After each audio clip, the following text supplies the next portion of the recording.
When a country runs out of dollars, it picks up a detonator. When it can't feed its people, it threatens to fry the neighborhood.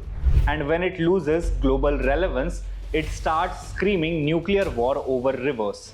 Welcome to Pakistan 2025, a bankrupt, broken state with a bomb in one hand and a begging bowl in another.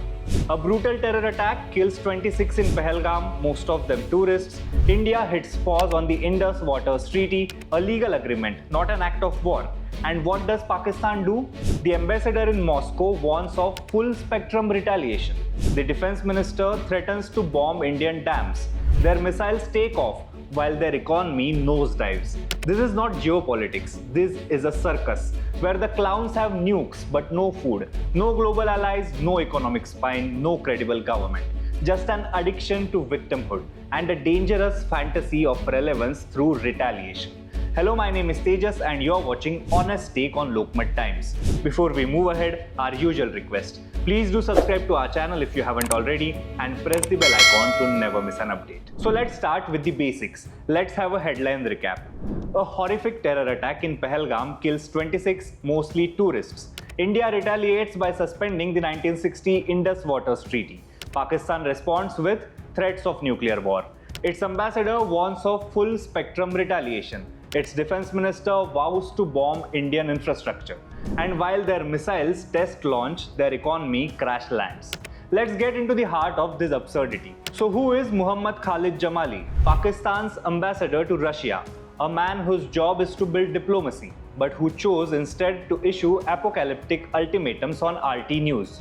We in Pakistan will use the full spectrum of power, both conventional and nuclear, he said. What triggered this? India suspending water sharing from the Chenab River, part of the Indus system.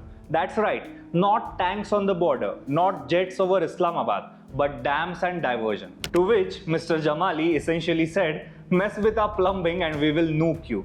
He added, any attempt to usurp the water of the lower riparian would be an act of war against Pakistan, and responded with full spectrum of power.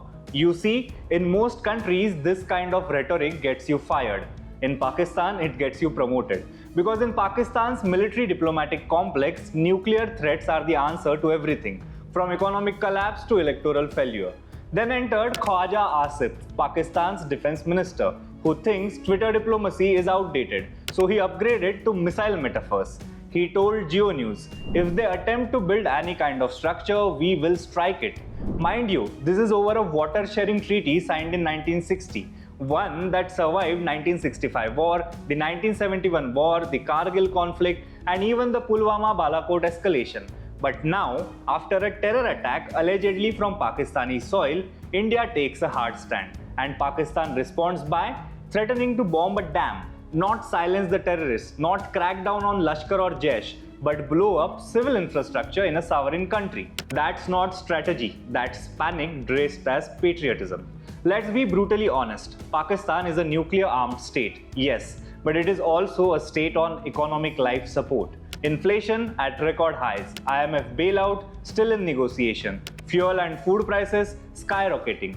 Their foreign exchange reserves barely cover 2 months of imports, and yet they threaten nuclear war over a treaty that India has not violated but merely suspended post-terror strike. This is a country where power cuts last for hours, but the government wants to launch nuclear missiles. It's like a man with no house warning he'll set his neighbor's mansion on fire. The tragic irony, if Pakistan ever did initiate a war, nuclear or conventional, it wouldn't survive the aftermath. Not militarily, not diplomatically, and certainly not economically.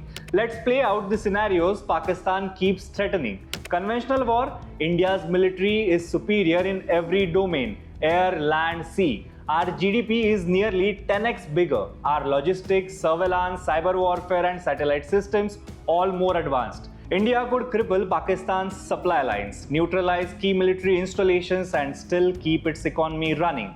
Nuclear war, this is where Pakistan's delusions are most dangerous. Yes, they have nukes, but so do we. And we have a second strike capability, meaning even if Pakistan fires first, we can and will respond. What happens then? Cities like Lahore, Rawalpindi, Karachi, gone. Infrastructure destroyed, civilian casualties in millions. But India will neither do it nor threaten it. because we know the cost of a nuclear war. Which is why these threats by Pakistan are not strategy, they are stunts.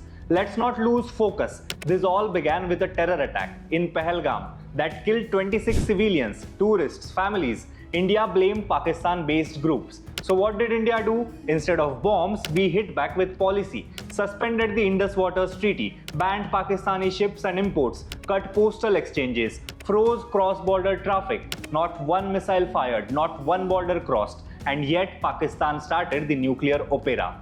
Why? Because the real fear in Rawalpindi isn't Indian armies, it is India's diplomacy. It's India isolating them globally while their own people face starvation and their economy titters. So what does Pakistan do? It plays the nuke card again and again and again. Here is the harsh truth for Pakistan's establishment. Every time you respond to a diplomatic move with a nuclear threat, you don't look strong, you look scared. Every time you use terror as a proxy, you don't gain leverage, you lose legitimacy. And every time you scream nuclear war over water or tweets or treaties, the world listens less and laughs more. Because power is not about the bombs you have, it's about the stability you project. So to Ambassador Jamali and Minister Khwaja, here is our honest take. You want water? Stop exporting terror. You want peace? Dismantle your jihadi factories. You want to be taken seriously? Stop threatening to burn the world every time your policies backfire. Because the only thing more dangerous than a rogue nuclear state is a failing one that thinks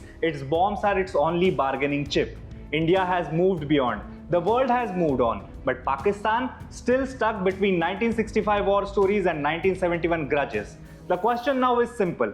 Will Pakistan act like a responsible neighbor or keep playing the nuclear clown in a geopolitical circus? That's all for now. You were watching Honest Take, where we don't blink at bluster and we certainly don't get intimidated by failing states with fragile egos and faulty missiles. See you next time.